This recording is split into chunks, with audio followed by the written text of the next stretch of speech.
O, kontraktor. Anong tinitingnan mo dyan? Ito, O, lumalabas ang tubig. oo nga. Anong gagawin mo dyan? Aba, tatapalan ko. Tatapalan? Oo. Eh, ang laki-laki ng budget dyan ah. Ha? Bakit hindi ba natapos tapos ganyan na kaagad? Nung kailan na yung ginawa? Magkano rin natirang budget sa akin?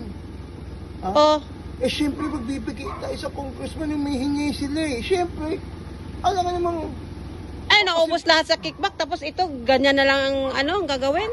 huwag ka na maingay. Hindi naman tayo sinisilip ng mga congressman. Okay, yung tagpi-tagpi lang yan dyan. Diba?